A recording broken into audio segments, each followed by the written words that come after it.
ছাত্ৰ ছাত্ৰীসকল, আজি মই নৱম শ্ৰেণীৰ সমাজ বিজ্ঞান বিষয়ৰ ইতিহাস খণ্ডটিৰ দ্বিতীয়টি অধ্যায় ভাৰতীয় জাতীয়তাবাদৰ উন্মেষণ পাঠটিৰ আলমত দ্বিতীয়টি ভিডিঅ' লৈ আহিছোঁ। ভিডিঅ'টিত কি আছে জানো আহাচোন। ছাত্ৰ ছাত্ৰীসকল, আজি আমি এই ভিডিঅ'টিত আলোচনা কৰিম ভাৰতবৰ্ষত জাতীয়তাবাদী ভাৱধাৰাৰ উত্তৰণৰ ক্ষেত্ৰত গুৰুত্বপূৰ্ণ ভূমিকা গ্ৰহণ কৰা ধৰ্ম আৰু সমাজ সংস্কাৰ আন্দোলনৰ বিষয়ে।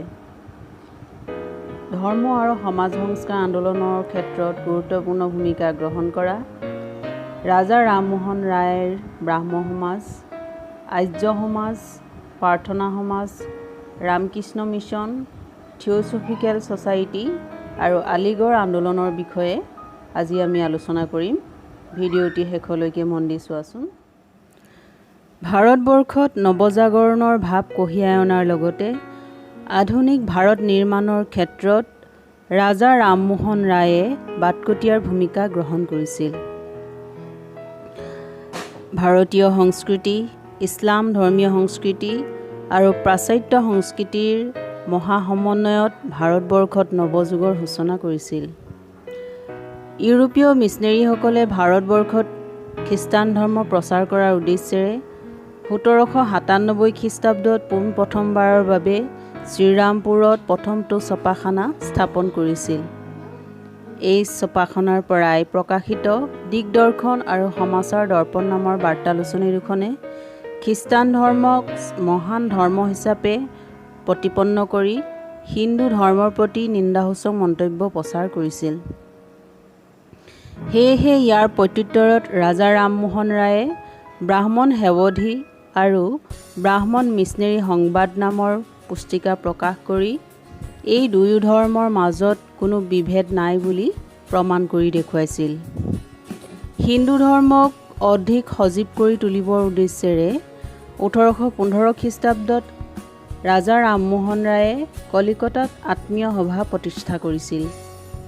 ইয়াৰ পিছতেই 1828 খ্ৰীষ্টাব্দত ব্ৰাহ্ম সভা নামৰ এটা অনুষ্ঠান স্থাপন কৰে আৰু এই সভাই পিছলৈ ব্ৰাহ্ম সমাজ নামেৰে বিখ্যাত হৈ পৰিছিল। ৰাজা ৰামমোহন ৰায়ে একেশ্বৰবাদত বিশ্বাস কৰিছিল আৰু ভাৰতীয় লোকসকলকো দেৱ দেৱীৰ পূজাৰ অপ্ৰয়োজনীয়তা আৰু মূৰ্তি পূজাৰ অসাৰতাৰ বিষয়ে বুজাবলৈ চেষ্টা কৰিছিল। তেওঁৰ মতে ঈশ্বৰ এজন, ঈশ্বৰৰ কোনো ৰূপ বা আকাৰ নাই।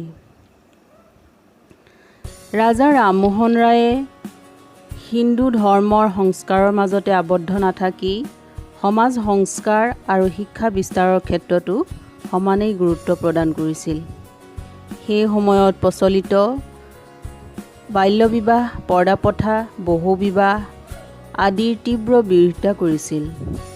ইয়াৰ উপৰিও সমাজত বিধৱা বিবাহ প্ৰচলন আৰু অসবৰ্ণ বিবাহক সামাজিকভাৱে স্বীকৃতি প্ৰদান কৰোৱাবলৈ চেষ্টা কৰিছিল। ৰাজা ৰামমোহন ৰায়ৰ বলিষ্ঠ পদক্ষেপতেই গভৰ্ণৰ জেনেৰেল লৰ্ড উইলিয়াম বেণ্টিংকে 1828 খ্ৰীষ্টাব্দত সতীদাহ প্ৰথাক সমাজৰ পৰা লুপ্ত কৰিব সক্ষম হৈছিল। স্ত্ৰী শিক্ষাৰ বিস্তাৰৰ ক্ষেত্ৰতো ৰাজা ৰামমোহন ৰায়ে যথেষ্ট গুৰুত্ব প্ৰদান কৰিছিল।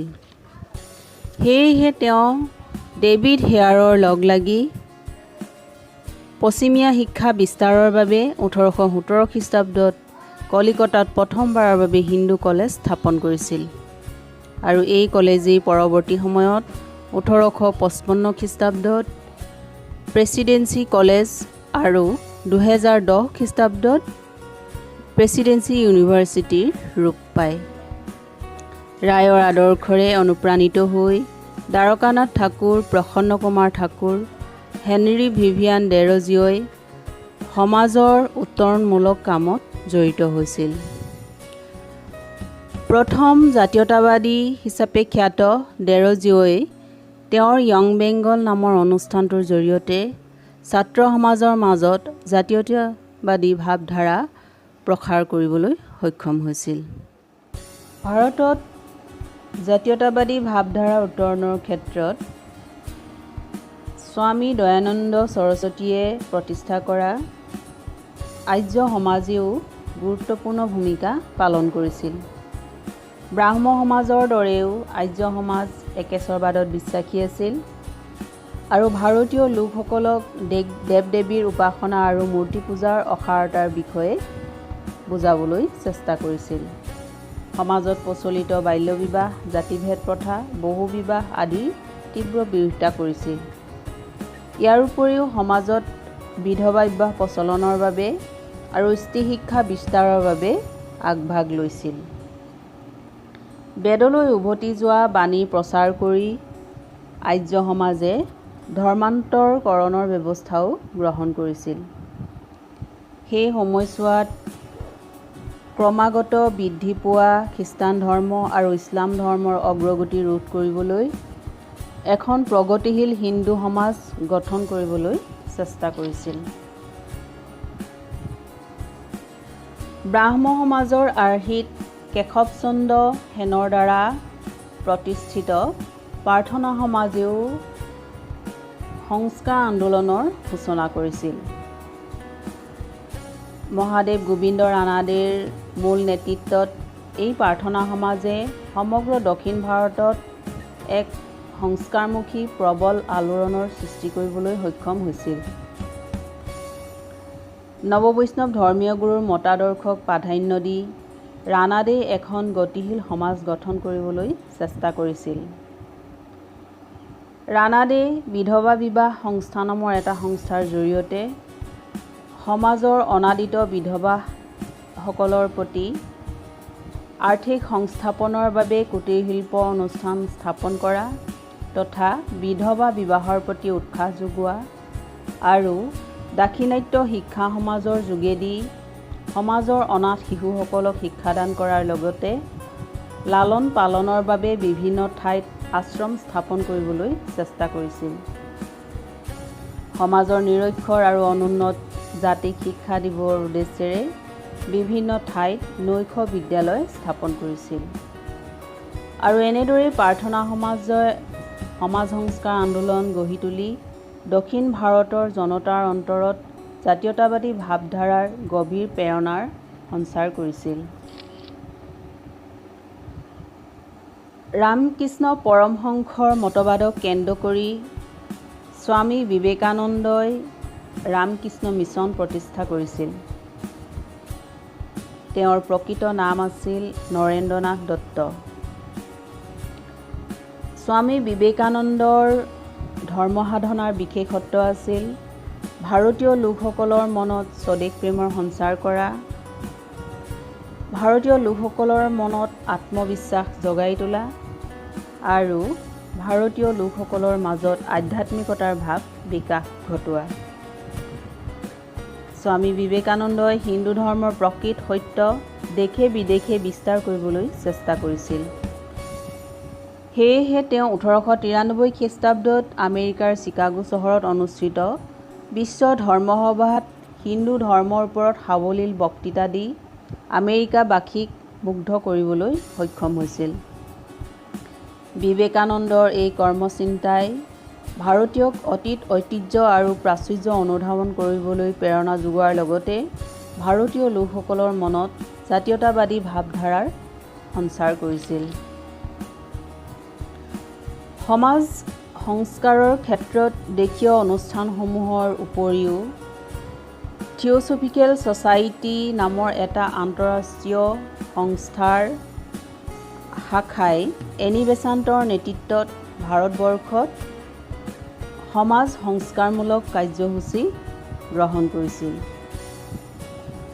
আয়াৰলেণ্ডৰ মহিলা এনি বেচাণ্টৰ নেতৃত্বত ভাৰতৰ প্ৰাচীন সভ্যতা আৰু সংস্কৃতি পুনৰুদ্ধাৰৰ বাবে মনোনিৱেশ কৰিছিল। 1898 খ্ৰীষ্টাব্দত ভাৰতীয় আধ্যাত্মিকতাক প্ৰাধান্য দি আদৰ্শ শিক্ষানুষ্ঠান গঠনৰ চেষ্টা কৰিছিল আৰু সেয়েহে বাৰাণসীত চেণ্ট্ৰেল হিন্দু স্কুল নামেৰে এখন স্কুল স্থাপন কৰিছিল। পিছলৈ এই স্কুলেই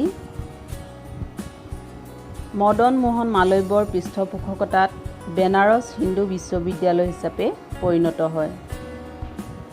1916 খ্ৰীষ্টাব্দত এনি বেচাণ্টে হোম ৰুল লীগ প্ৰতিষ্ঠা কৰি ভাৰতীয় লোকসকলৰ মাজত স্বশাসনৰ প্ৰয়োজনীয়তা প্ৰচাৰ কৰিছিল। 1917 চনত ভাৰতীয় জাতীয় কংগ্ৰেছৰ সভাপতিৰ পদ অলংকৃত কৰি প্ৰথম মহিলা সভাপতি হিচাপে পৰিগণিত হৈছিল। ভাৰতবৰ্ষত হিন্দু সমাজক সংস্কাৰমুখী কৰি তোলাৰ লগতে ভাৰতীয় মুছলমান সমাজকো পুনৰুজ্জীৱিত কৰিবৰ বাবে ছৈয়দ আহমদ খানে তেওঁৰ আলিগড় আন্দোলনৰ জৰিয়তে চেষ্টা কৰিছিল। মুছলমান সমাজক পাশ্চাত্য শিক্ষাৰে শিক্ষিত কৰি তোলাৰ উদ্দেশ্যেৰে 1864 খ্ৰীষ্টাব্দত গাজীপুৰত এখন ইংৰাজী আদৰ্শ বিদ্যালয় স্থাপন কৰিছিল। ইয়াৰ পিছতেই 1865 খ্ৰীষ্টাব্দত বিজ্ঞান সমিতি গঠন কৰি ইংৰাজী ভাষাৰ উৎকৃষ্ট গ্ৰন্থসমূহ উৰ্দু ভাষালৈ অনুবাদ কৰিছিল।